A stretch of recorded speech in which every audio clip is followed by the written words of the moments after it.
Bismillahirrahmanirrahim. Assalamualaikum warahmatullahi wabarakatuh. Alhamdulillahi rabbil alamin. Nahmaduhu wa nasta'inuhu wa nastaghfiruh wa na'udzu billahi min syururi anfusina wa min sayyiati a'malina.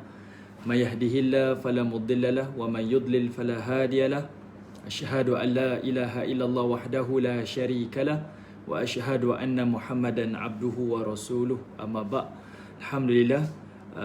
Sebelum kita lanjutkan kuliah kita, tadabbur kita pada pagi ini, ingin saya bertanya pada semua, adakah suara saya jelas dan live ini berjalan seperti mana yang dikehendaki, lancar dan sebagainya.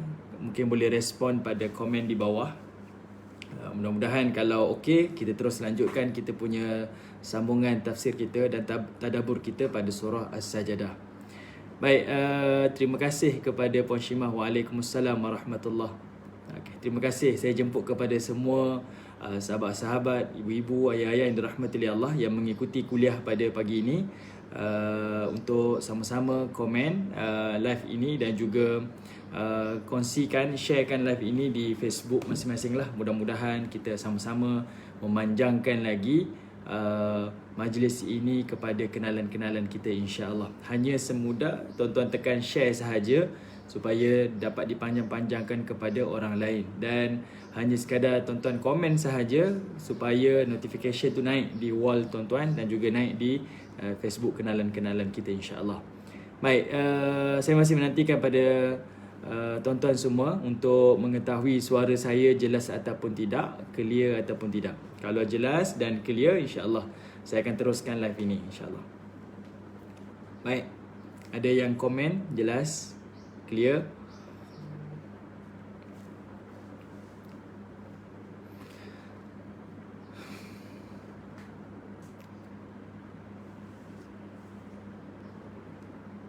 Okey, boleh Kalau jelas dan clear, insya-Allah saya akan teruskan.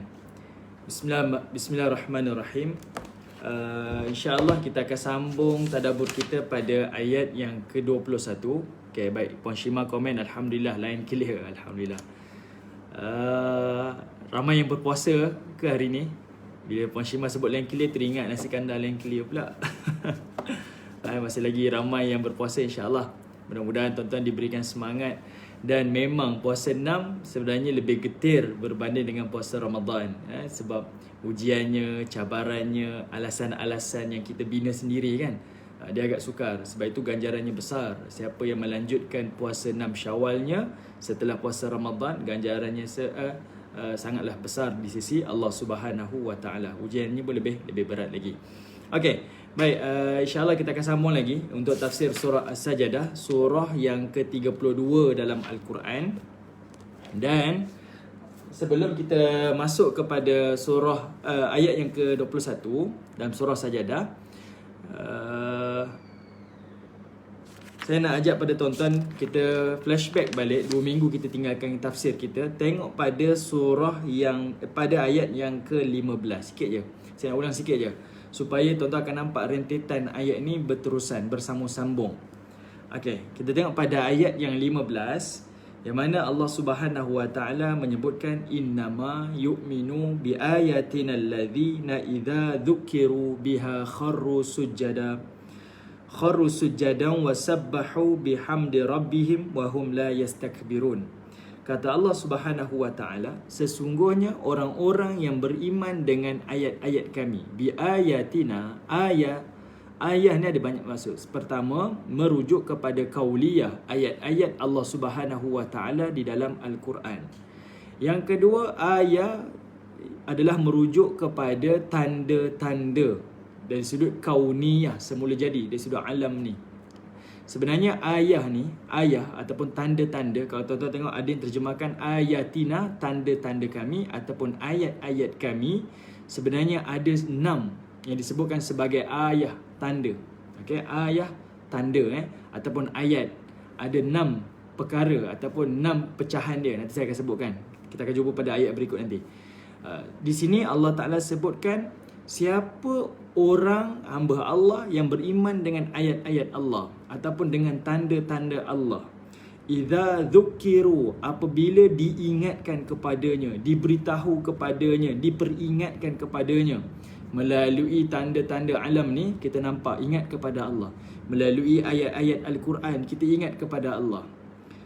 Kharru sujada, dia mesti akan tersungkur sujud kepada Allah, mengakui kebesaran Allah, mengakui keagungan Allah. Wasabbahu bihamdi rabbihim, dan dia akan memuja dan memuji Allah Subhanahu wa taala. Wahum la yastakbirun, dan dia tidak akan sombong, takabur dengan Allah Subhanahu wa taala. Jadi ayat ni kita dah bincang tuan-tuan. Sekadar saya nak maklumkan sekali lalu saja. Okey, jadi Allah Taala sebutkan tanda orang mukmin ni, dia tengok saja alam, dia tengok saja ayat-ayat Allah, dia beriman kepada Allah Taala. Tersungkur hatinya, tersungkur dirinya, sujud kepada Allah Subhanahu wa taala. Kemudian ayat yang ke-6, Allah Taala menyebutkan tatajafa junubuhum 'anil madaji'. Tanda orang mukmin yang kedua pula, iaitu dia akan merenggangkan, meninggalkan tempat pembaringannya, tempat tidurnya. Okey. Untuk apa? Kata Allah Ta'ala ada dua perkara yang dia akan buat. Okey. Pertama, yad'una rabbahum khaufa wa tama'a. Dia akan berdoa kepada Allah dalam keadaan khauf dan juga tama'. Dan yang kedua, wa mimma razaqnahum yunfiqun, dan dia akan menginfakkan sebahagian rezeki yang dia dapat daripada Allah Ta'ala. Baik, tuan-tuan yang dirahmati oleh Allah, ayat 16 adalah ayat tanda orang-orang mukmin. Baik, waalaikumsalam. Tuan Haji Syarudin jauh daripada Senawang. Sahabat kita dulu kan di USJ. Dia pindah Senawang dah. InsyaAllah ada rezeki boleh rentas, kita boleh ziarah insyaAllah. Okey. Baik, tengok ayat 16 tuan-tuan. Allah kata tatajafa junubuhum 'anil madaji'. Ciri-ciri orang mukmin, dia akan tinggalkan tempat tidurnya. Dalam tafsiran yang lain, dia meninggalkan zon selesa dia. Dalam keadaan dia rasa tenang, dia rasa selesa dengan nikmat Allah, dia rasa dengan kemudahan-kemudahan hidup yang Allah berikan kepada dia.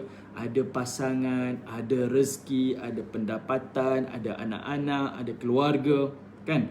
Dipenuhi dengan kasih sayang. Kata Allah Ta'ala, orang mukmin dia akan tinggalkan pembaringannya, tinggalkan zon selesanya, comfort zone dia untuk melakukan dua perkara. Pertama, yad'una rabbahum khaufa wa tama'a. Dia akan berdoa kepada Allah ataupun dia akan beribadah kepada Allah dalam keadaan khauf wa tama', dalam keadaan takut dan berharap. Yang kedua, wa mimma razaqnahum yunfiqun, dan dia akan infak sebahagian harta rezeki yang dia miliki. Okey. Baik, jadi orang mukmin tuan-tuan, Allah Taala highlight dua perkara. Dia akan beribadah, berdoa dalam keadaan takut dan pengharapan. Yang kedua, akan infakkan harta. Kalau tuan-tuan perhatikan, dua tanda yang Allah sebut ni, iaitu dia berdoa, beribadah ni adalah secara peribadi, nafsi-nafsi, diri sendiri, ibadah untuk diri dia. Yang kedua, wa mimma razaqnahum yunfiqun, dan dia ada harta, dia akan infak kepada orang lain. Yang ini dia sudah ibadah secara jama'i, ibadah secara kemasyarakatan. Okay, ibadah kita dua tuan-tuan. Satu ibadah kita nafsi-nafsi, satu lagi ibadah kita dia sudah jama'i, kemasyarakatan. Dua perkara ni tuan-tuan. Ni orang mukmin. Kalau orang mukmin hanya pentingkan diri saja, saya mesti solat, saya mesti haji, saya mesti umrah, tapi orang lain dia tak peduli. Orang lain dia tak ambil kisah pun. Palestin kena bom ke, dia tak peduli. Jiran mati ke, dia tak peduli. Orang lain kesusahan ke, dia tak peduli. Yang penting ibadah saya dengan Allah saja. Masih lagi belum sempurna tanda keimanannya. Okay? Sebab itu Allah sebutkan dua perkara ni. Tatajafa junubuhum 'anil madaji', meninggalkan tempat pembaringan tu, maksudnya dalam masa yang sama memberi maksud meninggalkan zon selesa dia. Okay? Tak rasa selesa sangat dengan nikmat dia. Dia ada kerja yang dia perlu lakukan. Dia rasa tak selesa selagi mana orang mukmin lain dalam keadaan kesusahan. Okay? Jadi dia beribadah untuk diri dia, dalam masa sama dia beribadah untuk memberi kebaikan kepada masyarakat lain. Boleh pendek kata tuan-tuan, kalimah yad'una rabbahum khaufa wa tama'a merujuk kepada ini peranan kita sebagai hamba Allah. Manakala wa mimma razaqnahum yunfiqun adalah merujuk kepada ini peranan kita sebagai khalifah Allah. Kan? Sebab dua sahaja peranan manusia ni. Pertama sebagai hamba Allah, yang kedua adalah sebagai khalifah Allah. Jadi dua-dua peranan ni mesti dihidupkan, mesti dimainkan dengan semampu yang kita boleh. Okay? Sedaya mungkin kita usahakan. Baik, jadi Allah Ta'ala sebut dah pada ayat yang ke-16. Kita pun dah bincang dah tuan-tuan. Manakala ayat yang ke-17, sebelum tu tuan-tuan, saya pun dah bincang pada tuan-tuan, kenapa bila Allah sebut khauf, takut, dan masa yang sama Allah sebut tamak, iaitu pengharapan. Kenapa takut Allah tak guna kalimah khasyah? Kenapa tamak Allah Ta'ala tak guna kalimah raja? Nah, ini saya dah bincang. Ini tuan-tuan kena tengok video kita, live kita 2 minggu yang lalu. Ada sebab-sebab yang Allah Ta'ala gunakan dua kalimah ni, khauf dan juga tamak. Kenapa tak guna kalimah khasyah, takut juga, dan juga kalimah raja, pengharapan juga. Okey. Dua-dua memberi maksud yang sama tapi berbeza dari sudut pengertian dia. Okey, baik tuan-tuan yang dirahmati oleh Allah. Tengok ayat yang ke-17 pula. Pada ayat yang ke-17, Allah Subhanahu wa taala menyebutkan fala ta'lamu nafsum ma ukhfiya lahum min qurrati a'yun jazaa'an bima kanu ya'malun. Kata Allah Subhanahu wa taala, fala ta'lamu nafsum, tidak ada seorang pun yang akan mengetahui.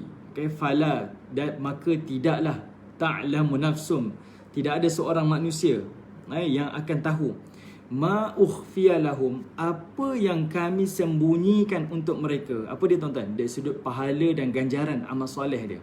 Maksudnya dia beribadah, dia berdoa, dia berinfakkan harta dia secara sembunyi, maka Allah akan sembunyikan juga ganjarannya.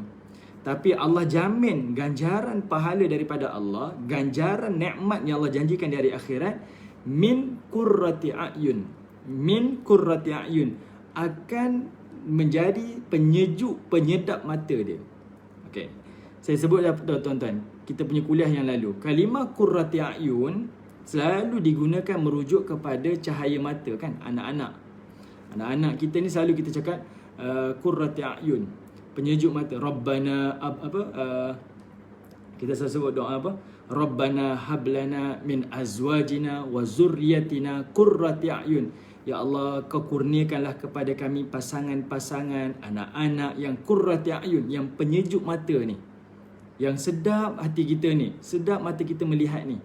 Kenapa Allah kata kamu sembunyikan amalan kamu, dari sudut doanya, dari sudut amalannya, dari sudut infaknya, kamu sembunyikan, kami juga akan memberi ganjaran yang setimpal dengan apa yang kamu lakukan. Kamu sembunyikan amalan, ganjaran pahalanya pun kami akan sembunyikan. Tetapi Allah jamin dia adalah qurrati a'yun, dia akan penyejuk, penyedap di mata kamu. Maksudnya Allah nak beritahu nikmat syurga, nikmat ganjaran akhirat yang Allah jamin, semuanya akan mengikut taste kita, mengikut kehendak kita. Sebab ada orang tuan-tuan, mungkin sedap di mata orang lain tapi tak sedap di mata kita. Mungkin taste orang lain okey, taste kita tak sama tuan-tuan. Jadi Allah jamin pahalanya akan qurrati a'yun, mengikut taste setiap individu yang Allah akan berikan nikmat ganjaran pahala di hari akhirat mesti. Sebab saya pernah sebut pada tuan-tuan, contoh paling mudah, kenapa Allah sebut qurrati a'yun ni?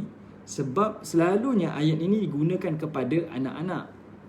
Semua orang ada anak-anak tuan-tuan. Adalah yang Allah Ta'ala kecualikan sebagai satu, mungkin adalah ihsan daripada Allah. Tapi anak-anak ni di mata kita semuanya baik belaka lah. Pada mata orang lain mungkin tak kena, tapi mata kita, kita akan rasa anak ni buat salah ke, anak ni baik ke. Di mata kita anak adalah the best kan. Anak kita nakal tuan-tuan, tapi bila anak kita tidur, bila anak kita berehat, kita tengok anak kita tidur, hati kita jadi sayu. Ya Allah, ya Tuhanku, kenapalah tadi kamu macam ni kan, sampai abah, sampai ibu pukul kamu. Hati kita ni akan rasa lembut tuan-tuan.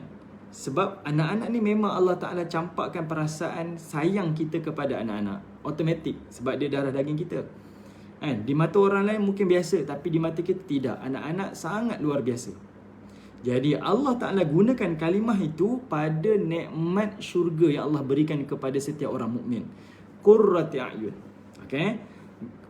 amalan yang kamu sembunyikan, ganjaran pahalanya pun aku akan sembunyikan. Tapi ekstra dia, aku jamin pahala itu adalah ayun, qurrati ayun. Dia akan menjadi penyejuk, penyedap di mata kamu nanti. Kemudian Allah Ta'ala sebut, jazaan bima kanu ya'malun. Ini adalah ganjaran, balasan kepada setiap amalan yang kamu lakukan. Okey, tuan-tuan yang dirahmati oleh Allah Subhanahu wa Ta'ala. Ini ayat 17 pun kita dah bincang, tuan-tuan. Okey, 15, 16, 17 kita dah bincang dah. Baik, sekarang ni tuan-tuan dah jelas. Ciri orang mukmin, dia melihat tanda Allah. Boleh kata, pendek kata tuan-tuan, dia tengok alam, dia ingat Allah. Tengok pokok, ingat Allah. Tengok anak-anak, ingat Allah. Tengok diri dia, ingat Allah. Okay. Dia tengok kehidupan, dia ingat Allah. Saya mungkin terlambat untuk maklumkan kepada tuan-tuan. Bila kita sambut perayaan macam Aidul Fitri ni kan, Aidul Fitri dan Aidul Adha adalah dua perayaan, adalah anugerah daripada Allah. Dua perayaan ni tuan-tuan adalah ibadah. Dua perayaan ni adalah ibadah. Ini kita kena maklum. Dia bukan sekadar sambutan yang kita rasa sambutan adat ataupun sambutan budaya. Masyarakat kita memang hidup Aidilfitri, Aidil Adha ni adalah sambutan kita. Sebenarnya tidak. Dia adalah dua anugerah yang Allah berikan. Dan ia adalah ibadah. Bila sebut dua perayaan ini adalah ibadah, mesti dua perayaan ini mengikut tata cara yang telah ditetapkan. Sebab ibadah ni dia tak boleh cacah marba, tuan-tuan. Ibadah ni mesti mengikut petunjuk Nabi. Ibadah ni mesti mengikut apa yang Allah Ta'ala gariskan dalam syariat. Okay. Jadi perayaan kita mesti mengikut pada amalan-amalan tersebut, sebab dia adalah ibadah. Sebagai satu contoh, tuan-tuan. Okay. Sebagai satu contoh, kita sambut hari raya, tuan-tuan. Bila kita faham raya ni adalah ibadah, automatik kita akan faham. Walaupun kita PKP, contoh, minggu lalu kita tak sempat nak tak dibenarkan solat raya. Ada sebahagian tempat boleh solat raya, ada sebahagian tempat tak boleh solat raya. Adakah mereka akan meninggalkan solat raya tidak ada, jadi saya pun tak solat raya. Saya pun tak perlu bangun subuh awal sebab kita tak perlu sahur. Hari ni hari raya. Kalau dia faham dari sudut ibadah, tuan-tuan, dia akan tahu yang mana pagi raya dia mesti tetap bangun walaupun tidak ada sahur lagi. Dia mesti bangun untuk tunaikan solat fardu subuh. Kemudian walaupun tak dibenarkan solat jamaah raya dekat masjid, dia mesti solat hari raya di kediaman dia. Sebab dia faham raya adalah ibadah. Dan ini adalah tata cara sambutan raya yang dipanggil sebagai ibadah. Paginya mesti hidup dengan solat fardu subuhnya. Kemudian mesti dihidupkan dengan solat hari raya. Sebab beza ibadah kita dengan agama lain, perayaan mereka adalah memenuhi keinginan nafsu syahwat, makan besar, pergaulan bebas. Tapi tidak pada agama kita. Agama kita, pagi rayanya adalah sujud kepada Allah. Sebab itu Nabi SAW bila tunaikan solat hari raya, tuan-tuan boleh cek dalam hadis-hadis yang sahih, Nabi tak tunaikan di dalam Masjid Nabawi.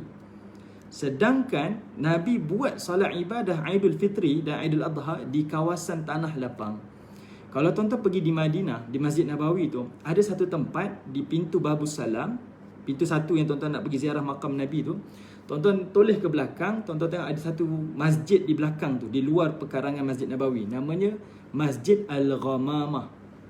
Tuan-tuan perhatikan di belakang tu, dekat sangat, lebih kurang sekitar dalam 100 meter ke 200 meter daripada pintu Babus Salam. Namanya Masjid Al-Ghamamah. Di tapak masjid itulah, tuan-tuan, Nabi dirikan solat hari raya di tanah lapang. Kita boleh fikir, kenapa Nabi tak tunaikan solat raya dalam masjid? Kenapa Nabi tunaikan di luar masjid di tanah lapang? Sedangkan tempat tanah lapang dengan masjid itu sangat berhampiran. Adakah Nabi kufur nikmat? Sebenarnya tidak. Di situ Nabi tunjukkan syiar. Nabi nak tunjukkan Islam kepada orang-orang yang non-Muslim ni. Ibadah kita, perayaan pagi kita adalah sujud kepada Allah. Bila tunai di tanah lapang, tuan-tuan, orang akan menyaksikan. Dan ini adalah hari raya bagi agama Islam. Dalam masa yang sama, Nabi juga memberi peluang kepada wanita-wanita yang uzur, yang tak boleh masuk ke dalam ruangan masjid, tetap boleh menyambut dan menyertai orang muslimin dalam solat hari raya pada pagi itu. Walaupun mereka tak dapat tunaikan solat raya sebab keuzuran, mereka tetap dapat bersama mendengar khutbah raya daripada Nabi SAW. Ini syiar. Sebab itu saya nak tekan pada tuan-tuan, ibadah kita, raya kita adalah ibadah. Raya adalah ibadah. Dalam hari raya kita diajar untuk bertakbir kan. Sunnahnya adalah takbir, Allahu Akbar. Elemen takbir tu apa tuan-tuan? Adalah membesarkan Allah. Siapa yang faham elemen takbir adalah membesarkan Allah, secara automatik dia tahu raya bukan untuk membesarkan diri dia, tapi adalah membesarkan Allah. Saya pada pagi raya ni, hari raya, saya nak membesarkan Allah, bukan untuk membesarkan diri kita, bukan nak membesarkan kenderaan kita, bukan nak membesarkan dengan pakaian-pakaian kita, bukan nak membesarkan dengan rumah-rumah kita, juada-juada raya kita. Tidak, tapi adalah untuk membesarkan Allah. Pagi raya Nabi ajar dengan mandi sunat hari rayanya, Nabi ajar takbirnya di laluan lain, balik nanti di laluan yang lain, supaya kita dapat jumpa seramai mungkin orang muslimin dan saling mendoakan taqabbalallahu minna wa minkum, taqabbal ya karim dan sebagainya. Yang ini yang diajarkan. Jadi Allah Ta'ala tuan-tuan mengajarkan kepada kita ini adalah ibadah. Okey, ini adalah ibadah. Sebab itu orang mukmin kehidupannya adalah ibadah. Jadi pada ayat 15 Allah ingatkan kepada kita, tanda Allah pada alam ni banyak, dan setiap apa yang kita lakukan mesti membawa ingatan pada Allah Ta'ala. Anak kita baru lahir, kita tengok anak kita, ingat Allah Ta'ala. Allah berikan kita nikmat dan rezeki, tengok pada nikmat dan rezeki, ingat Allah Ta'ala. Bukan tengok pada nikmat. Dapat nikmat tuan-tuan, duk ralit dengan nikmat. Sebenarnya tengok siapa pemberi nikmat, iaitu Allah. Ingat pada Allah. Kita dapat sesuatu, ingat pada Allah. Tengok alam, ingat pada Allah. Tengok langit, ingat pada Allah. Semuanya ini ciri-ciri orang mukmin. Sebab itu Allah sebutkan kepada ayat 15, yu'minu bi ayatina. Orang yang beriman dengan ayat-ayat kami ataupun tanda-tanda kami. Okey, baik, betul. Puan Shima. Dan macam-macam sunnah yang Nabi ajar pada pagi hari raya. Jadi bila manusia ataupun kita faham raya itu adalah ibadah, dia tak rasa kecewa. Tak apalah saya tak dapat balik kampung. Tak apalah saya tak ada jualan raya. Tak apalah ada benda-benda yang terhalang yang luar daripada kebiasaan adat kita. Sebab kita tahu raya adalah bukan sekadar nak makan lemang, makan sekian-sekian juada, makan kuih raya dan sebagainya. Bukan sekadar nak pulang ke kampung dan sebagainya. Raya adalah ibadah. Tetap saya boleh melaksanakan bergembira pada hari tersebut dengan ibadah kepada Allah Subhanahu wa taala. Okey. Baik, tuan-tuan yang dirahmati Allah. Pendek kata, pada ayat 15, orang mukmin melihat sekitarnya, alam ini, kehidupannya, apa-apa yang ada pada dirinya akan ingat pada Allah. Okey, dia akan membawa ingatan pada Allah Subhanahu wa taala. Dan ayat 16, cara dia zahirkan dia ingat pada Allah tak sekadar pada diri dia. Tengok ni nampak Allah. Tapi pada sudut amalan tak ada. Tak boleh. Jadi Allah terjemahkan pada ayat 16, kalau dia mukmin dan dia lihat alam ini, melihat semua bentuk ini membawa keingatan pada Allah, maka dia akan buat dua perkara. Yad'una rabbahum khaufa wa tama'a, dia akan beribadah pada Allah. Dan yang kedua, mimma razaqnahum yunfiqun, dan dia akan infakkan harta dia. Dalam bahasa mudah, dia akan beribadah untuk dirinya dan dia akan beribadah untuk masyarakatnya. Okey? Baik, tuan-tuan yang dirahmati Allah. Ayat 17, Allah jamin ganjaran. Kamu melakukan ketaatan, kamu melakukan amal soleh, kamu melakukan ibadah kepada Allah, kamu jangan risau, jangan gusar. Pahala tu kami akan berikan walaupun kami sembunyikan. Okay? Kami akan berikan kepada kamu walaupun kami sembunyikan.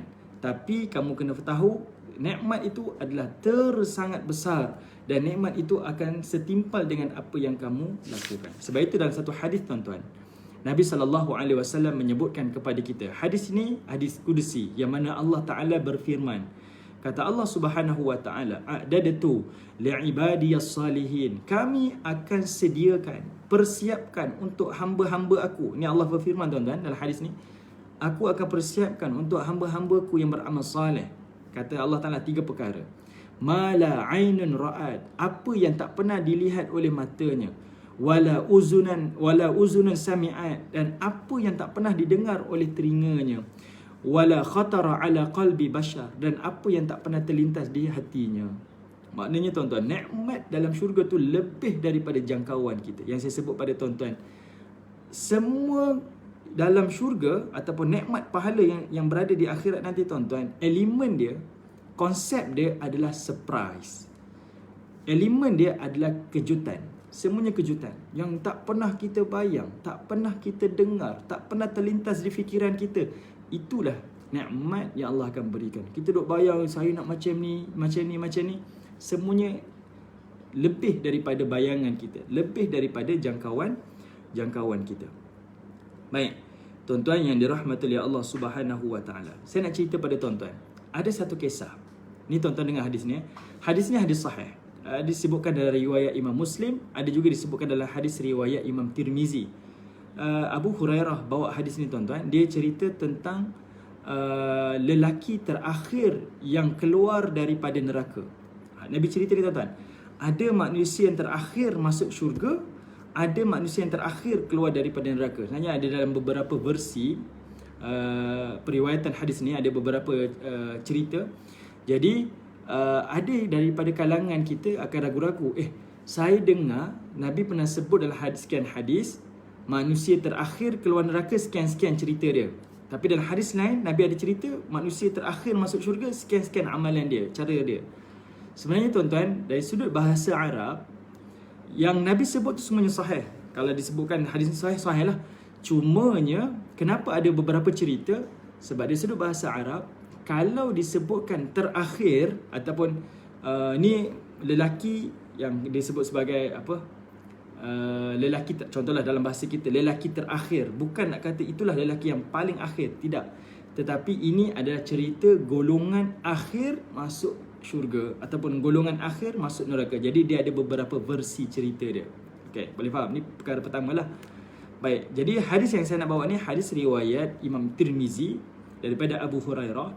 Nabi SAW sebutkan ada lelaki terakhir keluar neraka dan itulah lelaki terakhir akan masuk ke dalam syurga Allah Subhanahu wa taala. Saya nak bayang pada tuan-tuan betapa besarnya nikmat yang Allah berikan dalam syurga. Yang ini adalah nikmat syurga untuk orang yang paling akhir. Dalam bahasa kita, orang yang paling miskin yang akan dapat dalam syurga. Paling miskin. Apa dia tuan-tuan? Nabi sebut wa yabqa rajulun muqbilun wajhi 'alan nar. Kata Nabi SAW, ada lelaki yang paling akhir yang Allah Ta'ala keluarkan dia daripada neraka, namun Allah Ta'ala akan hadapkan wajahnya di dalam daripada neraka. Macam ni tuan-tuan. Bila Nabi kata wa yabqa rajulun, ada lelaki terakhir yang akan keluar daripada neraka ni, dalam erti kata tuan-tuan, lelaki yang terakhir keluar daripada neraka ni adalah lelaki yang berakidah, yang beriman kepada Allah. Yang tinggal dalam neraka selepas itu adalah semuanya orang yang syirik, yang kufur kepada Allah. Maknanya dia setelah menerima azab, telah menerima hukuman ribuan tahun, ratusan tahun, Allah Ta'ala keluarkan dia. Tetapi tuan-tuan, kata Nabi SAW, walaupun Allah keluarkan dia daripada neraka, muqbilun wajhihi 'alan nar, wajahnya tetap menghadap pada neraka. Tuan-tuan bayangkan, dia dah keluar daripada neraka tapi wajahnya masih lagi menghadap pada neraka. Wajahnya menghadap pada neraka. Di sini tuan-tuan, para ulama hadis menyebutkan walaupun dia keluar daripada neraka tetapi tetap dia menerima azab daripada Allah Ta'ala. Sebab wajah kita, walaupun badan kita, tubuh kita keluar daripada neraka, wajah menghadap neraka ni tetap adalah azab. Wajah melihat azab ni adalah azab. Okey. Misalnya tuan-tuan dekat dunia, kita tengok ada satu accident kan? Satu kemalangan ngeri. Automatik tuan-tuan, bila kita tengok kemalangan, automatik kita akan alihkan pandangan kita, automatik. Sebab melihat azab adalah azab. Melihat kesakitan adalah kesakitan. Jadi Nabi bayangkan pada kita, orang ni walaupun keluar daripada neraka, wajahnya tetap menghala kepada neraka, tetap. Okey. Jadinya tuan-tuan, kata Nabi SAW, wa huwa akhirin ahlin nar dukhulul jannah. Kata Nabi SAW, dia adalah lelaki yang terakhir keluar daripada neraka yang akan masuk ke dalam syurga Allah Subhanahu wa taala. Jadi tuan-tuan, bila dia dah keluar daripada neraka namun wajahnya masih menghadap kepada neraka, maka lelaki ni berdoa. Kata Nabi SAW, lelaki ni angkat tangan dan berdoa, isrif wajhi 'alan nar. Dia kata, wahai Allah, palingkan wajahku daripada neraka. Tolonglah ya Allah. Berkali-kali tuan-tuan, isrif wajihi 'alin nar, isrif wajihi 'alin nar, berulang-ulang sebut doa yang sama. Dia minta pada Allah Taala. Lalu Allah Subhanahu wa taala mustajabkan. Okey, tuan-tuan dengar hadis ni tuan-tuan. Nabi cerita hadis ni tuan-tuan. Bagi saya membaca hadis ni, saya rasa sayu sebab kita akan nampak betapa kasih dan sayangnya Allah kepada hamba-Nya. Bukan sekadar kasih di dunia, bahkan kasih itu membawa sampai ke hari akhirat. Bila dia kata isrif wajihi 'alina, ya Allah, palingkan wajah saya, palingkan wajah saya. Kenapa? Dia kata bau neraka sangat tak menyenangkan. Dari sudut mata memang azab, dari sudut bau tak menyenangkan, dari sudut kepanasan api neraka tu masih lagi membakar wajah dia. Dia kata. Jadi dia kata isrif wajhi, tolonglah ya Allah, tolonglah ya Allah. Akhirnya Allah Taala jawab.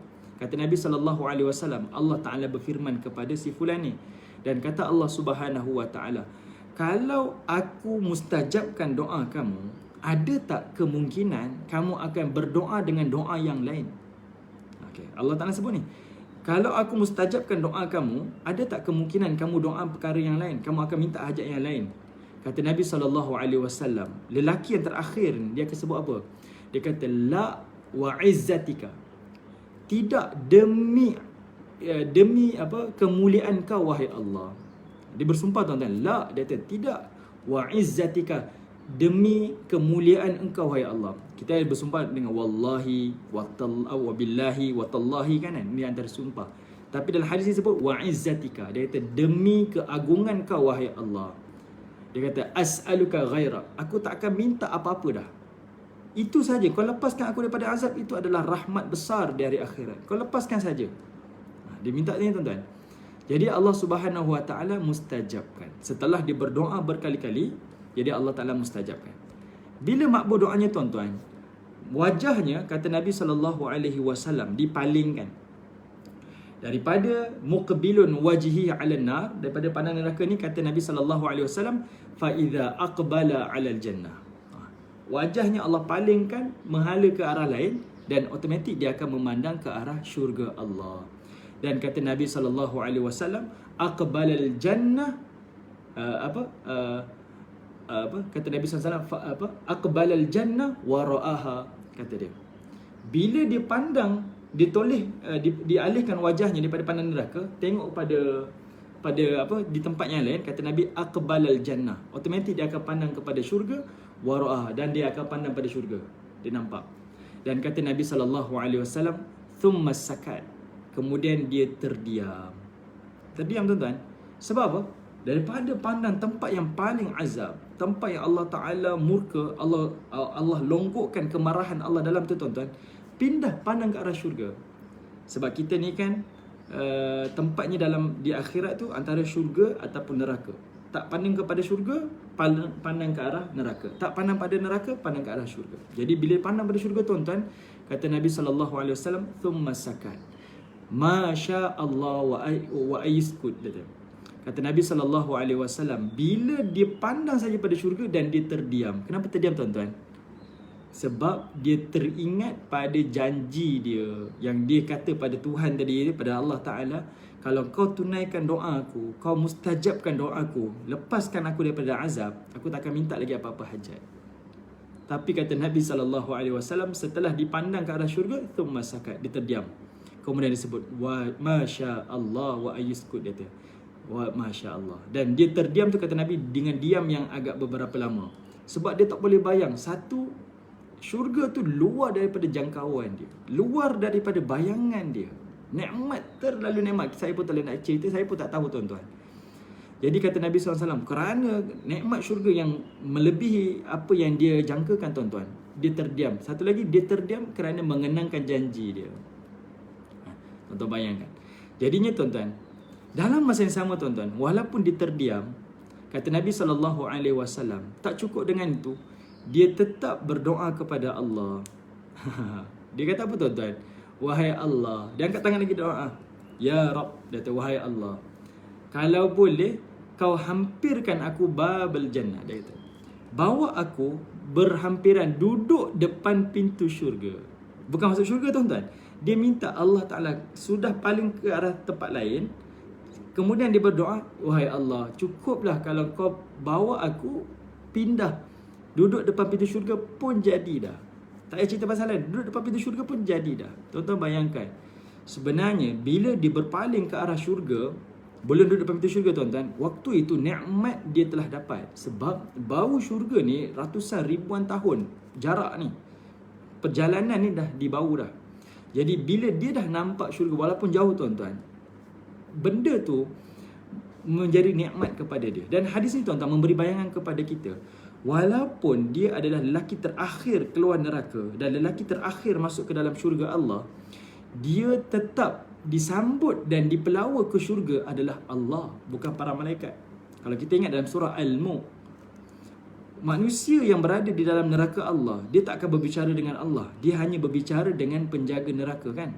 Sa'alahum khazanatuha alam ya'tikum nadhir. Kita baca surah Al-Mulk dulu. Penghuni neraka dan penjaga neraka berdialog, alam ya'tikum nadhir. Dulu kamu tak ada orang ke beri peringatan? Tak ada nabi ke sampai?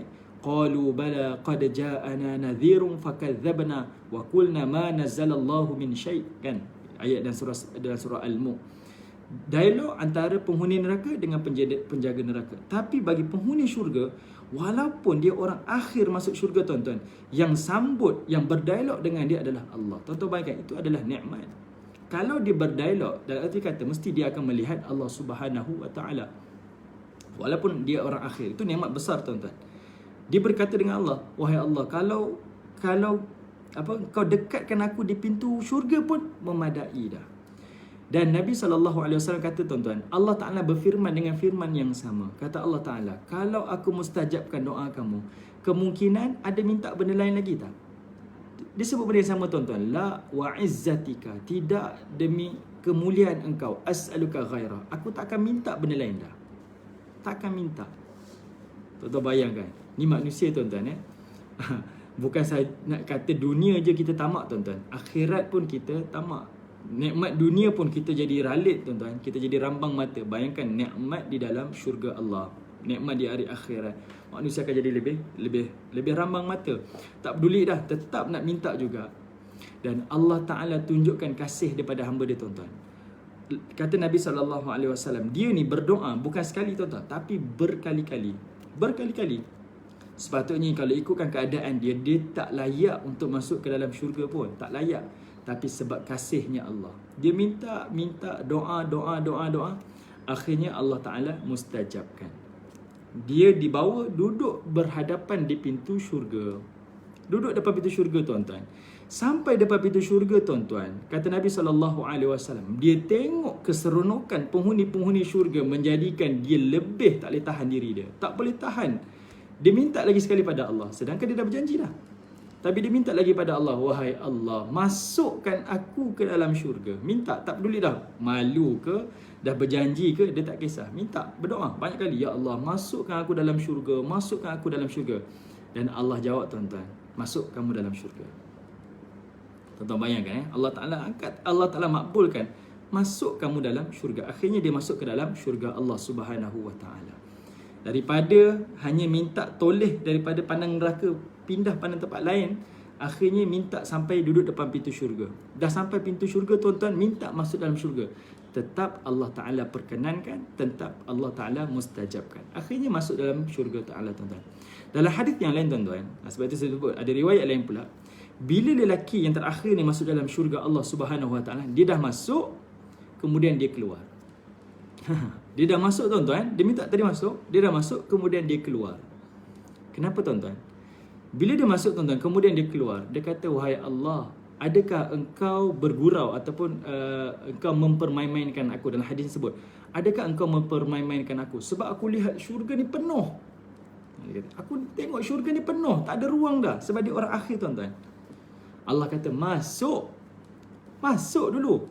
Kamu masuk dulu, ada tempat untuk kamu. Yang ini tuan-tuan nak tunjuk pada tabiat manusia. Memang tabiat. Allah nak kata tabiat manusia di dunia, di akhirat sama. Macam kita lah tuan-tuan. Kita datang lambat. Misal, kita datang lambat. Balik kerja lambat, kita nak semayang Jumaat. Ataupun kita nak semayang solat fardu dekat masjid. Kita rasa, saya dah lambat ni, nak parking kereta tak muat. Tak tahu nak parking mana. Tak payah pergilah. Nanti, solat lain nanti saya datang awal. Kita ada pemikiran macam tu tuan-tuan. Tapi dalam hadis ni Nabi nak tunjuk pada kita, orang manusia, asal nama manusia, memang itu perangai dia. Selagi mana dia tak cuba, selagi mana dia tak lalui, dia akan satu jangkaan. Saya tengok macam dah penuh je, keluarlah daripada syurga. Allah kata masuk. Cuba dulu.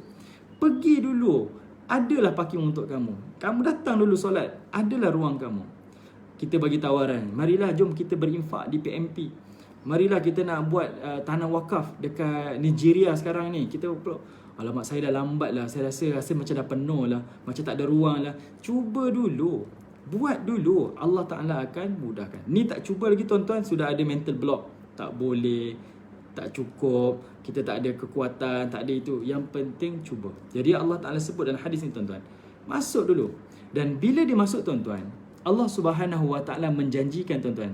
Hadis ni saya rasa sangat seronok untuk dibaca. Dan kita boleh rasa tuan-tuan, bila Allah Subhanahu Wa Ta'ala menawarkan kepada dia beberapa tawaran, dia masuk saja dalam syurga tuan-tuan, Allah Subhanahu Wa Ta'ala menyebutkan, redha ataupun tidak, aku berikan kepada kamu syurga sebesar langit dan bumi. Tuan-tuan bayangkan, ini manusia akhir masuk syurga, manusia paling miskin dalam syurga tuan-tuan, tapi dia punya syurga dia, kediaman dia sebesar langit dan bumi. Dan kata Nabi SAW, dan Allah Ta'ala tawarkan kepada dia, kamu redha ataupun tidak, aku akan berikan kekayaan kepada kamu adalah seperti mana kekayaan raja yang aku pernah berikan di dunia dahulu. Dalam hadis ni tuan-tuan menyebutkan, yang mana Allah Ta'ala berikan syurga ni sebesar langit dan bumi, dan kekayaan dia dalam syurga tu, untuk yang manusia akhir ni, kekayaan dia sama level dengan raja yang paling kaya di dunia. Saya pun tak tahulah tuan-tuan raja mana yang paling kaya, tapi kalau kita tengok billionaire di dunia ni, luar biasa aset dia kan. Sampai mampu beli tanah, sampai mampu beli pulau, sampai mampu beli macam-macam. Kita tengok yang mereka yang duduk di negara-negara teluk tuan-tuan, dia pergi shopping, bukan shopping di negaranya, bawa kenderaannya tu, naik kapal terbang, shoppingnya di London, shoppingnya di Eropah. Apa lagi tuan-tuan, kalau beli jam, beli pakaian ratusan ribu, mungkin bukan ringgit Malaysia tapi cecah sampai ke US dollar dan sebagainya. Kita lihat ini satu benda yang kaya macam mana dia ni, kaya sungguh. Kadang benda-benda kecil, bila airnya bertatahkan emas, kita kata kaya sungguh lah dia ni lah, banyak sangat duit dia. Tapi kata Allah Subhanahu Wa Ta'ala, kamu aku berikan nikmat dalam syurga kamu sebesar langit dan bumi, dan kekayaan kamu adalah kekayaan raja yang paling kaya di dunia dulu. Dan dia bukan dapat nikmat sama raja tu tuan-tuan, dan Allah kata dia dapat gandaan lebih daripada tu. Wa mithlu ba'di, dia kata gandaan kamu 2 kali ganda daripada kekayaan raja yang ada dekat muka bumi dulu. Naik selevel lagi tuan-tuan. Itu bayangan dia. Okey, baik tuan-tuan yang dirahmati Allah. Hadis ni tak habis lagi. Bila diberikan ganjaran macam tu tuan-tuan, besar ganjaran dia, kemudian Allah Subhanahu Wa Ta'ala tawarkan lagi. Tuan-tuan kena ingat lagi, hadis ni adalah untuk manusia akhir masuk syurga. Okey. Baik, okey. Kata Puan Shima, raja yang paling kaya di dunia adalah Nabi Sulaiman. Betul juga. Nabi Sulaiman Allah Ta'ala berikan kerajaan, Allah Ta'ala berikan kekayaan, macam-macam kemewahan yang ada pada Nabi Sulaiman.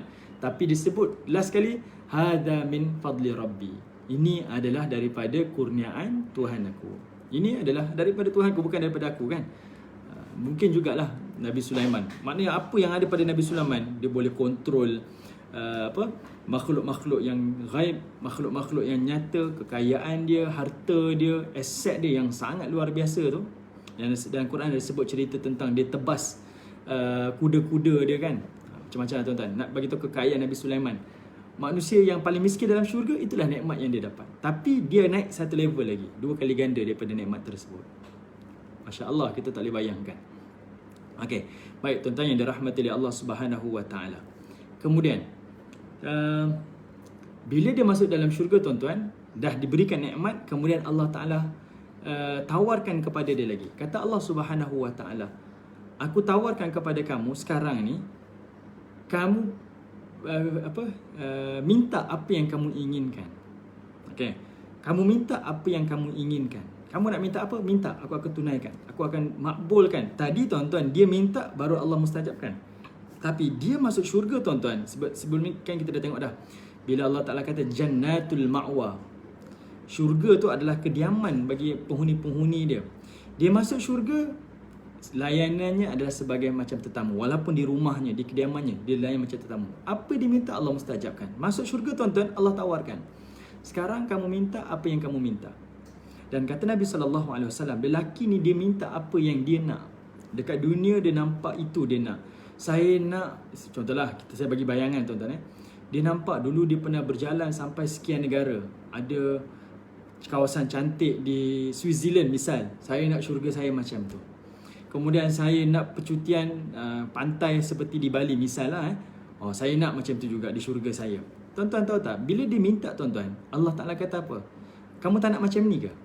Kamu tak nak macam tu ke? Allah Ta'ala sebut tuan-tuan, dan Allah ingatkan dia. Dia dah minta apa yang dia nak, tapi Allah kata, ada lagi lah, yang tu tak nak ke? Yang itu tak nak ke? Diingatkan kepada dia lagi. Ini nikmat-nikmat yang kamu lupa nak minta. Minta. Sampai tahap tu tuan-tuan. Sampai tahap tu. Sayangnya Allah kepada kita. Sebab itu bila Allah Subhanahu Wa Ta'ala menyebut pada ayat ni tuan-tuan, fala ta'lamu nafsum ma ukhfiya lahum min qurrati ayun. Kamu buat je saja amalan kamu, tapi rahsiakan, sembunyikan. Aku akan beri ganjaran yang aku akan sembunyikan daripada kamu. Tapi jangan risau, dia qurrati ayun.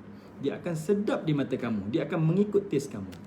Bahkan dalam hadis sebut, bila lelaki ni minta, Allah tambahkan lagi. Allah kata, minta yang ni pula, minta yang tu pula, jangan lupa. Yang tu jangan lupa minta juga.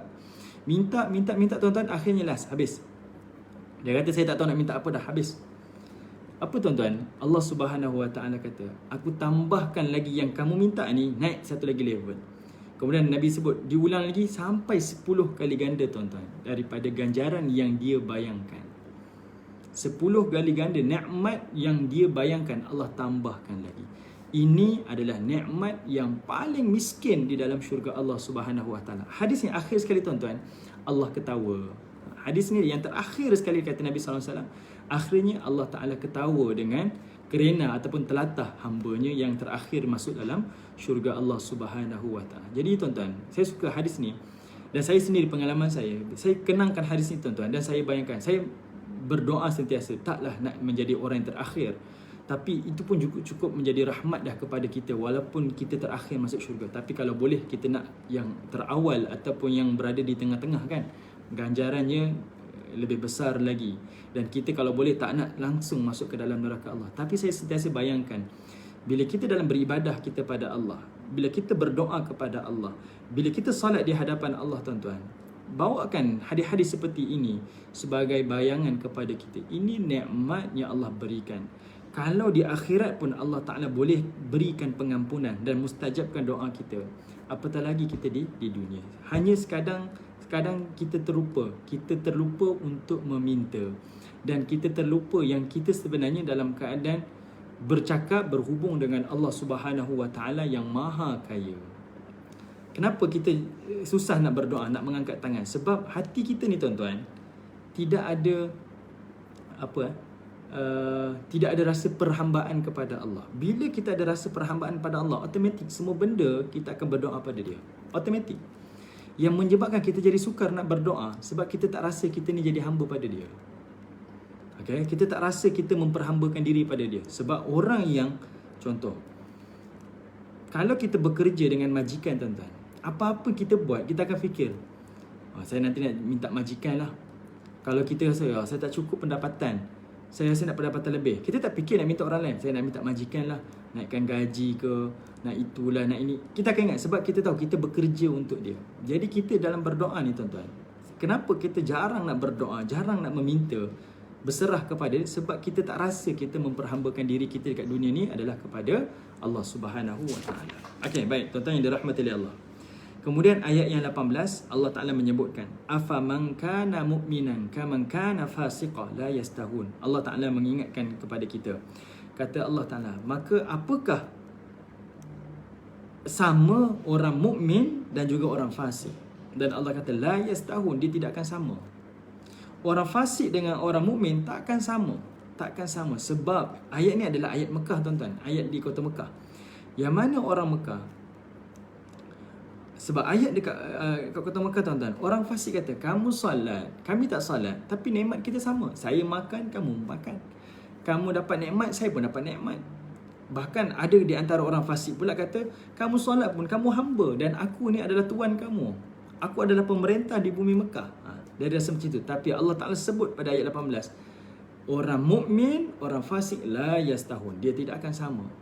Dan ayat ni tuan-tuan, sebahagian ulama tafsir kata merujuk kepada Uqbah bin Abi Mu'id untuk orang fasik, dan juga Ali bin Abi Talib iaitu orang mukmin. Dua-dua ni adalah kenalan rapat, berjiran mereka di kota Mekah. Dan masing-masing membandingkan di antara masing-masing. Kamu orang mukmin wahai Ali, aku fasik kalau kamu katalah, kata Uqbah. Tapi di antara kita sama je dekat dunia. Dan Allah jawab, la yastahun, kamu takkan sama di hari akhirat. Dan pada ayat 18 dan 19 Allah bezakan apa yang orang mukmin dapat dan apa yang orang fasik dapat. Okey, tuan-tuan yang dirahmati Allah, tengok ayat 18 dulu. Mukmin dekat sini dan fasik dekat sini tuan-tuan memberi maksud yang berbeza. Mukmin adalah orang yang taat dan beriman kepada Allah. Ni kena tengok balik pada ayat pertama surah Sajadah.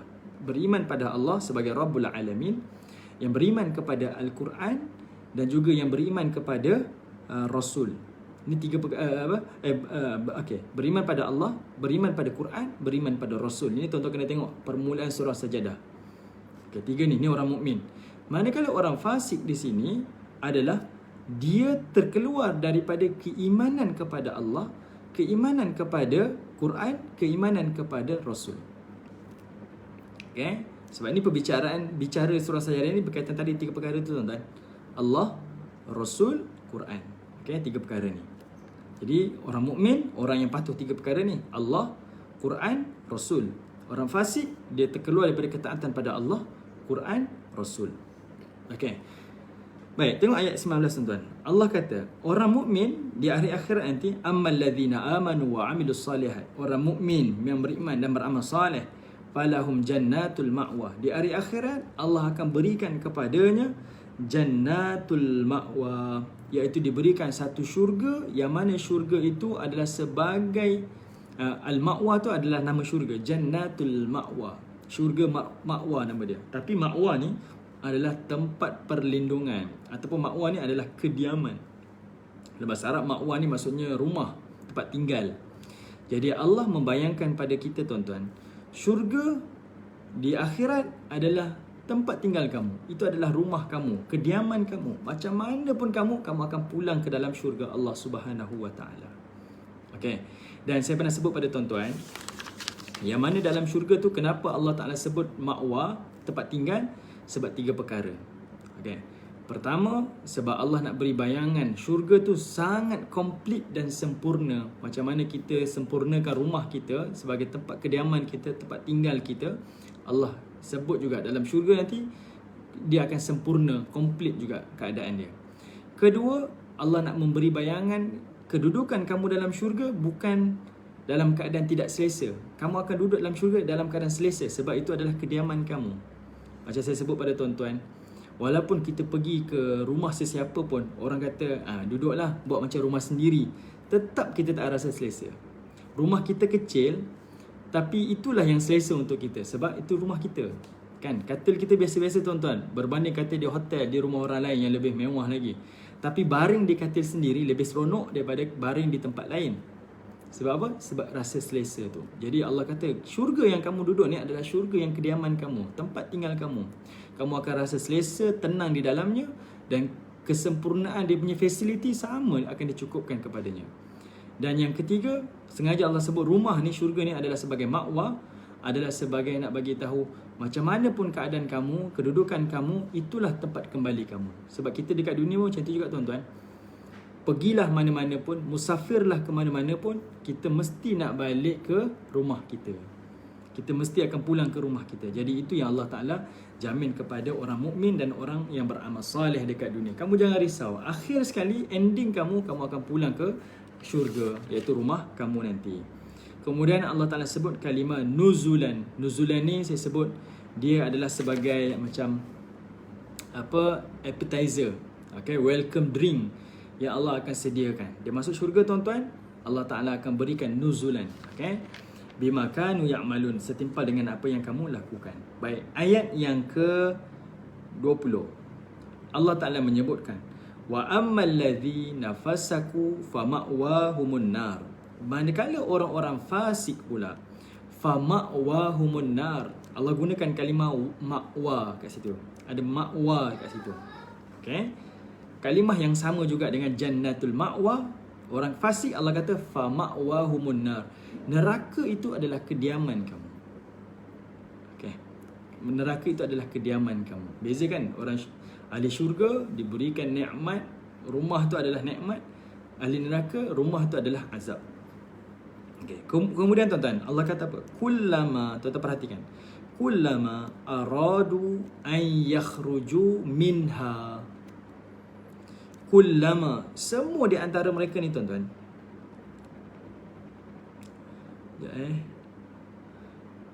Kullama, setiap kali aradu, penghuni-penghuni neraka nak. Aradu ni uridu tuan-tuan. Jika kita belajar bahasa Arab, ana uridu an ashrabu, saya nak makan. Sekejap Puan Shima kata, sekejap.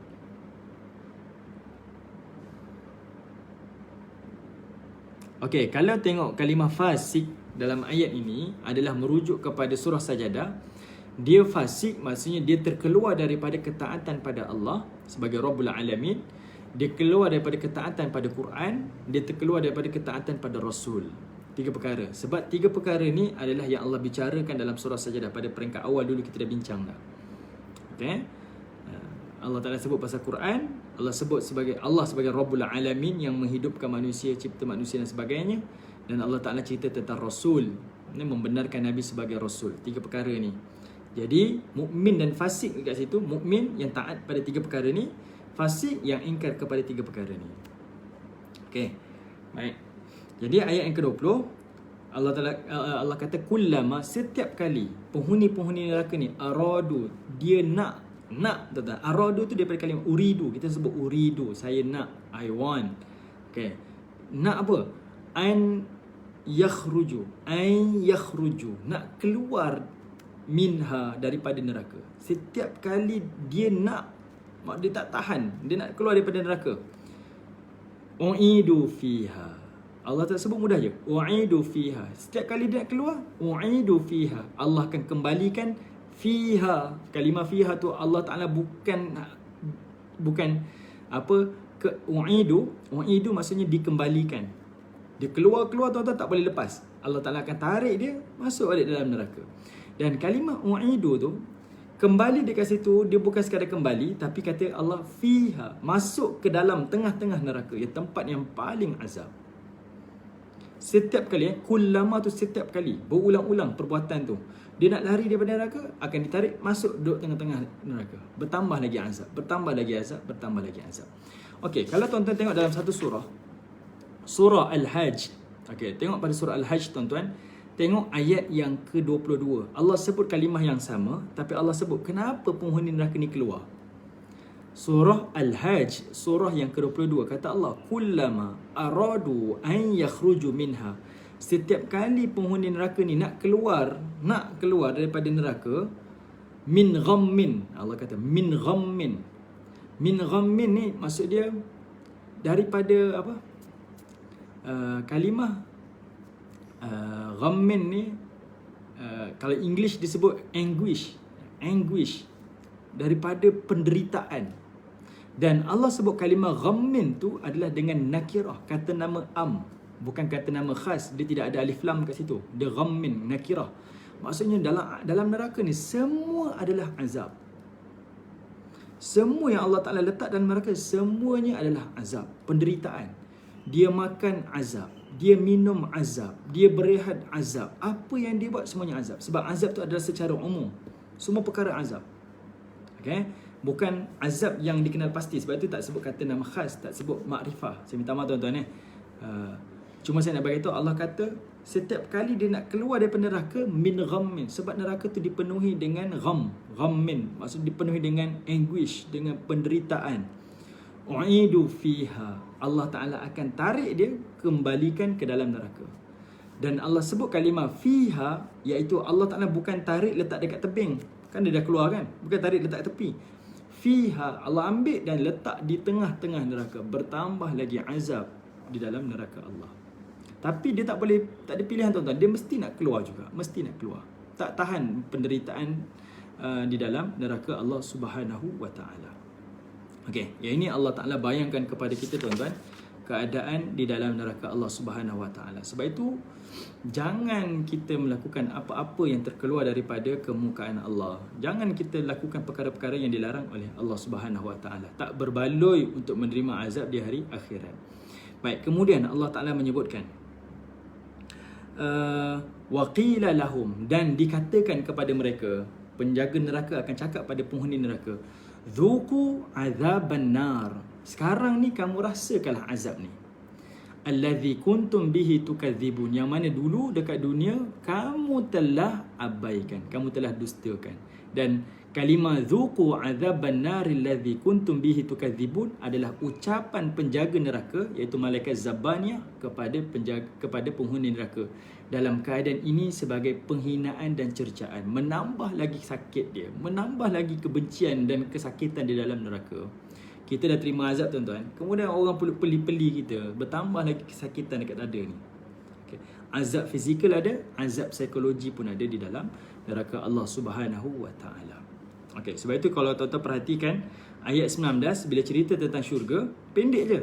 Tapi azab yang Allah Taala letakkan pada ayat 20 panjang.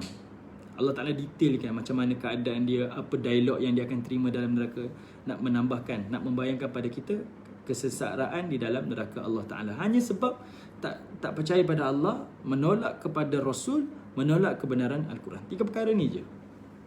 Okey, baik. Tengok pada ayat 21 tuan-tuan. Saya minta maaf tuan-tuan, memang kita punya sambungan pada ayat 21, tapi saya ulang semua ni adalah untuk kita sama-sama recall, kan? Kita ulang kaji yang kita dah sentuh pada 2 minggu yang lalu. Baik, tengok ayat yang 21 tuan-tuan. Ayat 21 ni bagi saya, ini masih lagi bersambung, bercerita berkaitan tentang orang-orang fasik. Okey, bercerita tentang orang fasik. Allah Ta'ala menyebutkan pada ayat yang ke-21 ni tuan-tuan, kata Allah Subhanahu wa ta'ala, وَلَنُذِيقَنَّهُمْ minal azabil adna dunal azabil akbar la'allahum yarji'un. Kata Allah Subhanahu wa taala, walanudhiqannahum, ayat 21 tuan-tuan. Kata Allah, dan sesungguhnya kami merasakan kepada mereka, walanudhiqannahum, kami memberikan memberi rasa kepada mereka, azabil adna, azab yang didekatkan. Kalimah adna, azabil adna bermaksud azab yang didekatkan, merujuk kepada azab dunia. Dunal azabal akbar, duna azabal akbar, sebelum. Okey, selalunya kalimah duna ni orang selalu selain, selalu kan. Tapi duna ni dia antara magic dia dalam bahasa Arab, dia digunakan dalam pelbagai maksud. Antara salah satu dia punya maksud dia, duna ni adalah sebelum, qabla. Dia sama maksud dengan qabla. Duna, qabla. Allah kata, kami memberikan kepada mereka azab di dunia, azab yang didekatkan, qabla, duna, sebelum azab al-akbar, azab yang besar. Okey.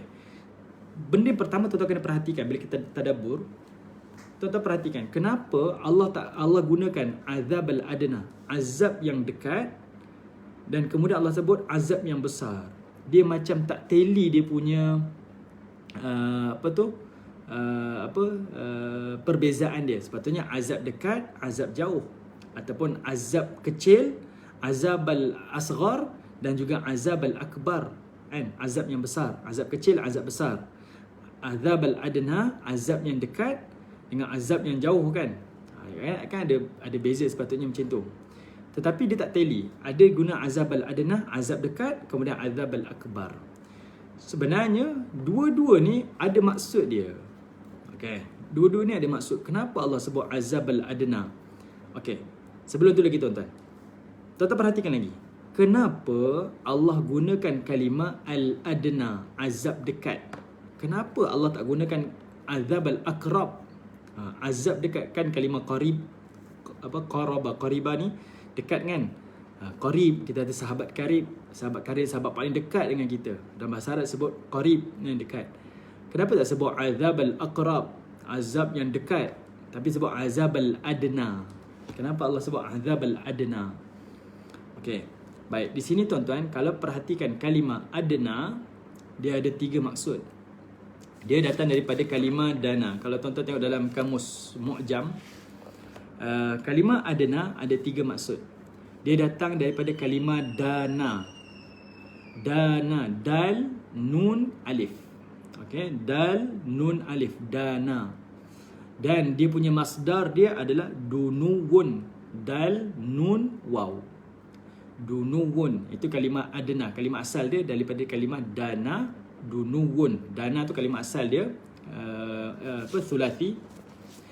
Dunuwun tu adalah masdar dia, kata terbitan dia, dunuwun. Okey, apa maksud dia tuan-tuan? Adna dia memberi maksud 3 maksud. Pertama, dekat. Kedua, rendah. Ketiga, kurang. Okey. Dekat, rendah, kurang. Tiga-tiga ni tuan-tuan memberi maksud yang tepat.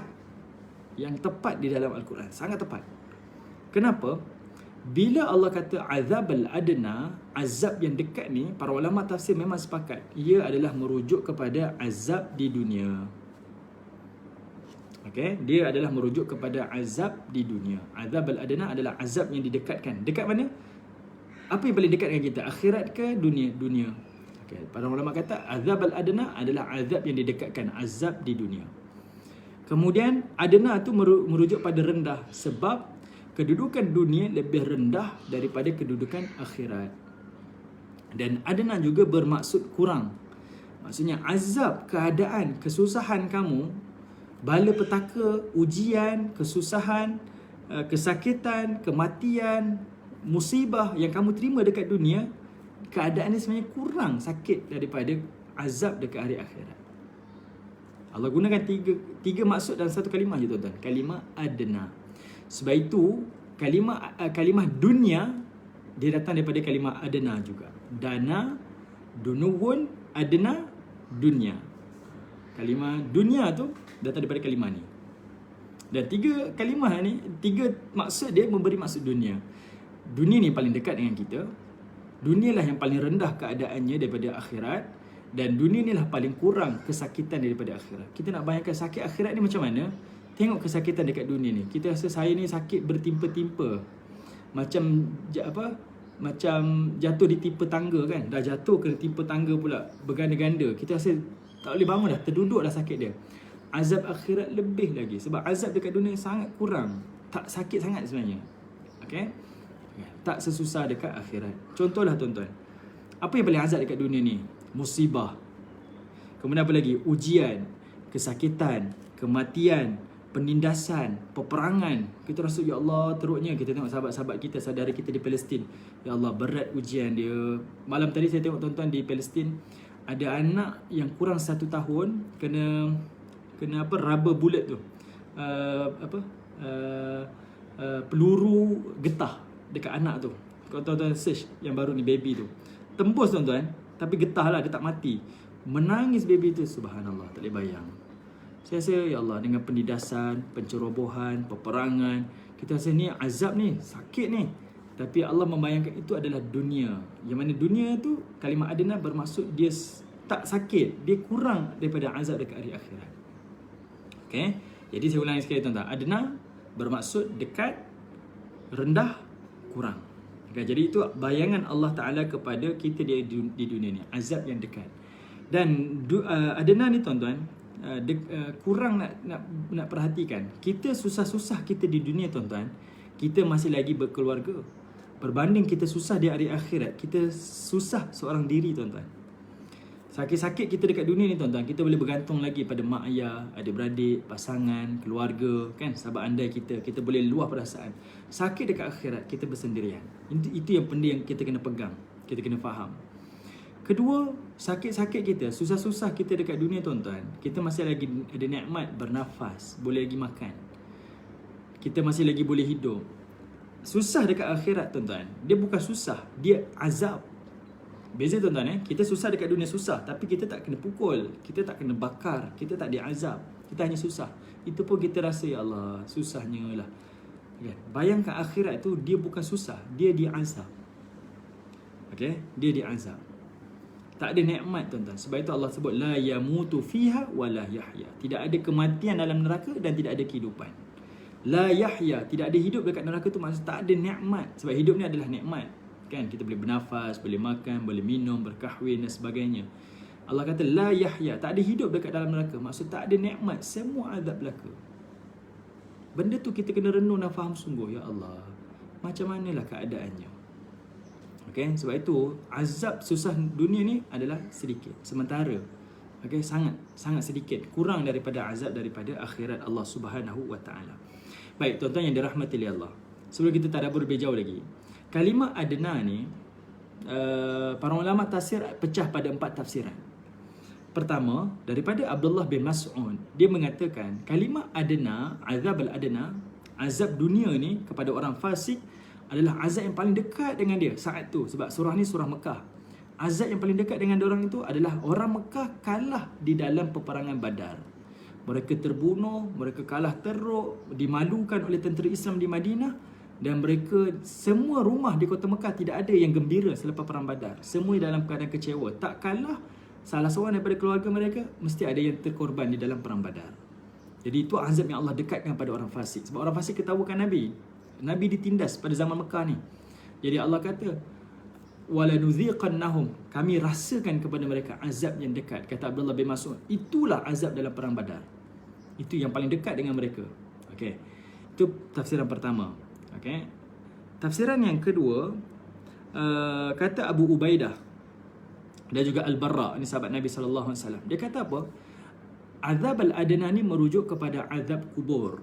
Maknanya ada azab kubur ni. Sebab azab al-akbar, azab besar nanti dekat hari akhirat. Azab yang dekat adalah azab di dalam kubur. Okey. Kalau Abdullah bin Mas'ud tadi dia menafsirkan dari sudut konteks fasik, sebab ayat tu berturutan kan, cerita pasal fasik yang azab dekat hari akhirat. Kemudian ayat ni dia kata azab dekat dunia lah. Sebab mereka orang-orang Makkah kalah dalam perang Badar. Tapi yang 3 tafsiran yang berbaki ni tuan-tuan, ni semua adalah secara umum, untuk orang fasik dan juga untuk kita orang mukmin. Peringatan daripada Allah Ta'ala. Azab al-adna adalah niat tentang azab kubur. Azab kubur ada. Walaupun ada yang kata azab kubur tak ada, tapi mustahil tuan-tuan. Sebab Nabi ajarkan kepada kita, Allahumma inni a'udzubika min azabi jahannam wal azabil qabr. Ya Allah, aku mohon perlindungan kau daripada azab neraka jahannam dan azab kubur yang diajarkan sebelum beri salam, selepas baca tayat akhir tu. Nabi ada sebut azab kubur kat situ. Okey. Baik, itu tafsiran yang ketiga.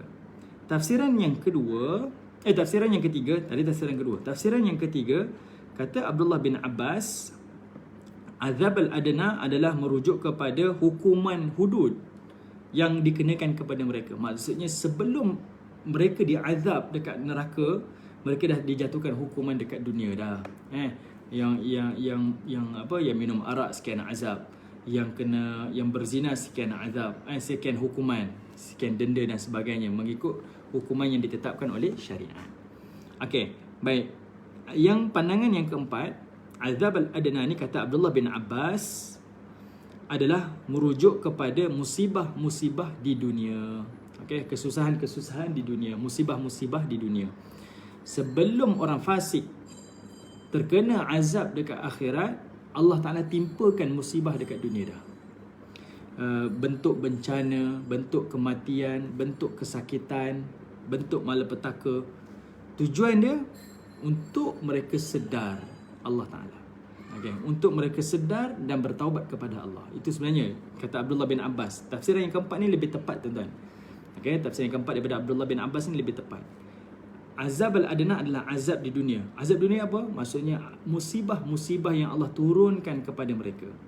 Tujuan dia, ini musibah sebagai peringatan, sebagai ingatan kamu untuk kembali dan bertaubat kepada Allah Ta'ala.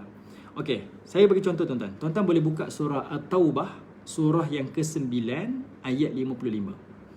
Tengok surah At-Taubah, surah yang ke-9 ayat 55. Ya, saya cek. Kalau tuan-tuan cek surah At-Taubah ni, surah yang ke-9 ayat 55.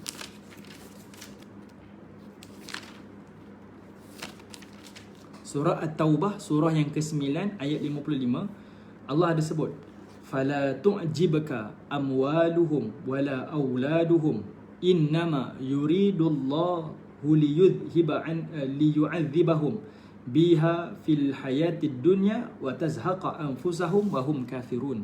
Kata Allah Subhanahu wa taala, janganlah harta benda kamu dan juga anak-anak kamu menarik hati kamu. Harta dan anak-anak ini jadi fitnah pada kita, tuan-tuan.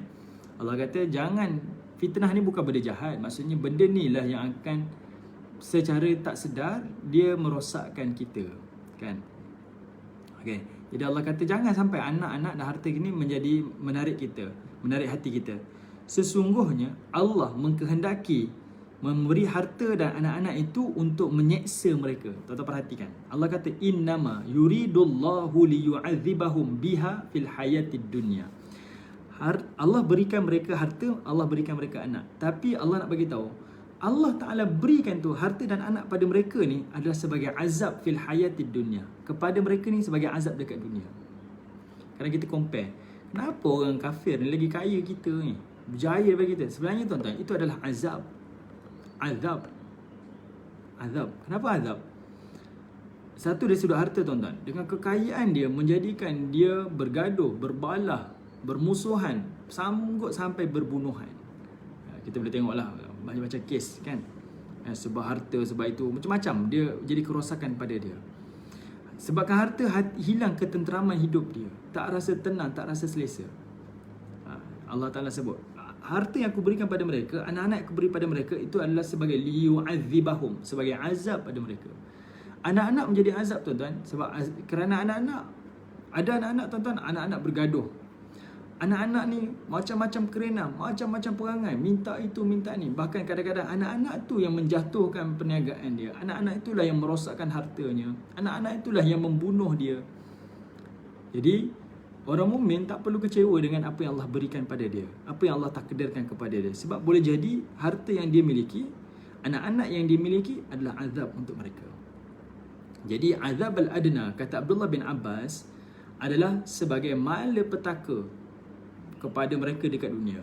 Sama ada dari sudut musibah, sama ada dari sudut bencana, sama ada dari sudut ujian-ujian tadi tu yang akan merosakkan mereka, yang akan menyebabkan mereka susah hati dari sudut anak-anak, dari sudut harta-harta yang mereka miliki.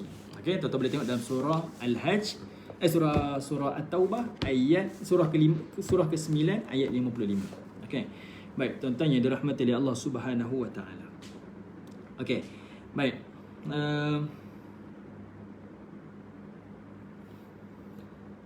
Baik, kalau tuan-tuan perhatikan daripada Abdullah bin Abbas, dia kata azab al-adna, azab dunia ni adalah sebentuk macam musibah-musibah dunia. Apa-apalah musibah-musibah, ujian-ujian dunia ni, matlamat dia satu je. Kata dia, agar manusia ni taubat dan kembali pada Allah. Ayat ni tuan-tuan penting untuk tuan-tuan perhatikan. Okay? Orang-orang salafus salih, sahabat-sahabat Nabi, orang-orang salih, sentiasa melihat ujian dan musibah dunia adalah satu peringatan daripada Allah. Sebab itu, bila kita dikenakan musibah pada kita, tuan-tuan, wabak, pandemik, kesakitan, kematian, jangan sekadar kita rasa ni ujian je, ujian saja. Tak.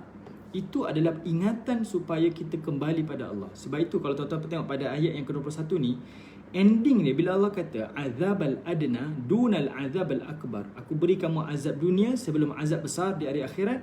Tengok Allah kata apa? La'allahum turhamun, la'allahum yarji'un, mudah-mudahan kamu kembali.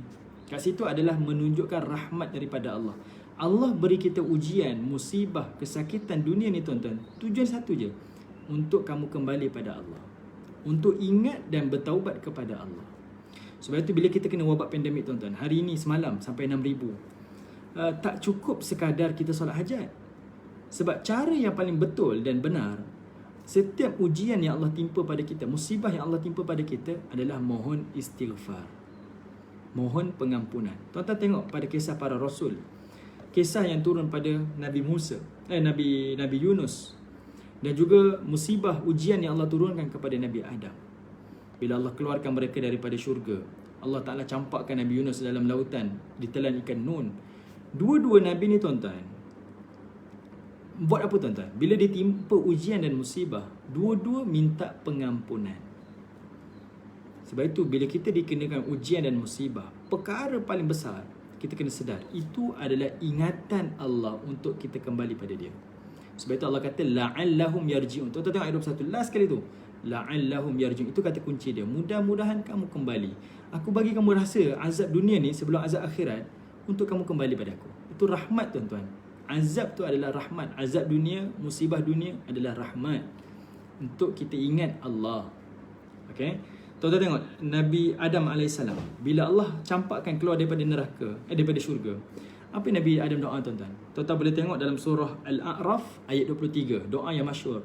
Rabbana zalamna anfusana wa illam taghfir lana wa tarhamna lanakunanna minal khasirin. Wahai Allah, Rabbana zalamna, kami telah menzalimi diri kami, wa illam taghfir lana wa tarhamna, minta pengampunan, minta rahmat, sebab kami ni adalah orang-orang yang rugi. Taubat tuan-tuan, taubat, minta. Nabi Yunus AS, bila dicampak keluar daripada kapal, masuk dalam lautan, ditelan ikan nun, dalam keadaan kegelapan dan ketakutan, dia tak kata, Ya Allah selamatkan saya. Tak. Dia minta pengampunan. Dia tahu musibah tu turun adalah kerana salah dia. Dan musibah tu ingatan supaya kembali pada Allah. Dan dia kata apa? La ilaha illallah, pada diri pada Allah Ta'ala. Tapi perkara yang kita kena maklum, setiap musibah adalah ingatan supaya kita taubat dan kembali kepada Allah Subhanahu Wa Ta'ala. Bila kita tengok dalam masyarakat kita, bila yang masyarakat kita faham, kita tak nak kalau boleh dalam hidup ni tak ada musibah. Salah tuan-tuan konsep tu. Jadi kalau kamu tak nak musibah, nah mandi bunga. Kan dia ajarkan, dululah orang dulu-dulu. Ni mandi bunga ni, kamu akan jauh daripada musibah. Nah, ni mandi tolak bala ni. Ni pakai cincin azimat ni, bala takkan datang. Tak tuan-tuan, bala tu semua akan ada sebab dia adalah peringatan daripada Allah. Tujuan dia itu benda yang paling bagus, sebab bila ditimpa ujian, itu adalah ingatan supaya kembali pada Allah. Dan kita bila kena wabak tuan-tuan, bukan kita salahkan takdir, bahkan kita sedar, ya Allah banyak dosa saya, dan saya tahu saya ni berada dalam keadaan yang sangat lemah. Tak ada seorang pun yang kata bijak pandai, yang saintis lah, yang itulah, yang ini, yang mendapik dada, saya lah yang paling bijak, yang boleh hilangkan wabak ni.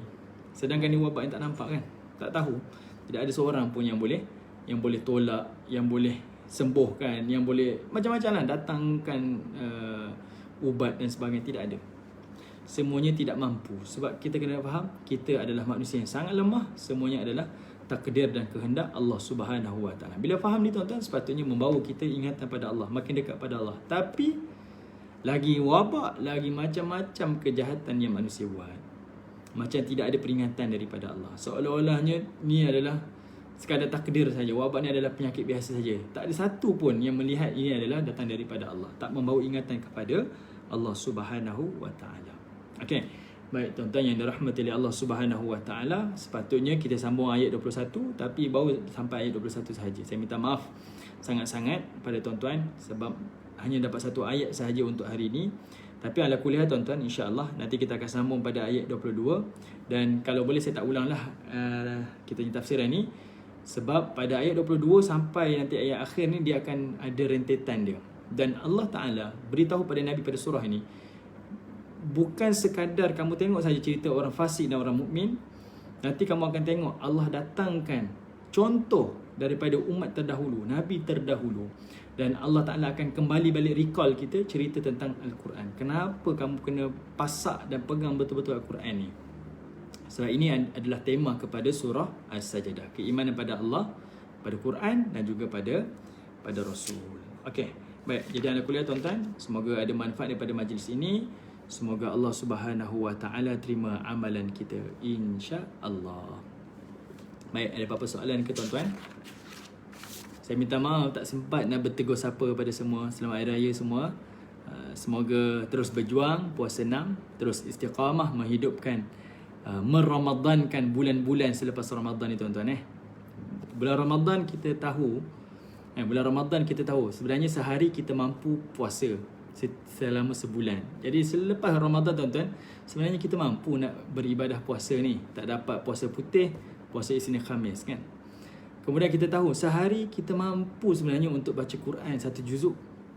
Selepas Ramadan teruskan baca Quran. tak sampai setengah juzuk, 1 juzuk. Tak mampu satu hari 1 juzuk, 1 Quran tuan-tuan. Kita tahu sepanjang Ramadan, sehari kita mampu untuk buat 11 rakaat. Ada orang mampu buat 23 rakaat solat sunat. Selepas Ramadan tuan-tuan, teruskan solat-solat sunat tuan-tuan. Witirnya, duhanya, rawatib qabliyah ba'diyahnya, teruskan konsisten. Apa yang kita dapat tarbiyah Ramadan, terjemahkan dan teruskan konsisten selepas Ramadan. Baik, insya-Allah tuan-tuan, sepanjang Ramadan kita mampu untuk berinfak, bersedekah kan. Jadi selepas Ramadan pun insya-Allah kita sama-sama terus berinfak dan juga bersedekah. Jadi teruslah meramadankan bulan-bulan selepas Ramadan. Ni bulan Syawal ni tuan-tuan adalah bulan kita kata sebagai bulan ujian kita konsisten ataupun tidak. Tapi masuk nanti bulan hadapan, bulan Zulkaidah, Zulhijjah, Muharram, ini adalah bulan-bulan haram, bulan-bulan yang Allah gandakan pahala dan juga Allah akan menggandakan azab dosa bagi mereka yang melakukan dosa kepada Allah. Ni bulan-bulan haram InsyaAllah nanti kesempatan lain kita akan sentuhlah pasal bulan-bulan haram ni. Ada sebab-sebabnya Allah Ta'ala susun bulan-bulan haram ni. Okey, baik. Jadi ala kulli hal, semoga ada kebaikan daripada majlis ini. Semoga Allah Subhanahu wa Ta'ala menerima amalan kita insya-Allah. Assalamualaikum warahmatullahi wabarakatuh.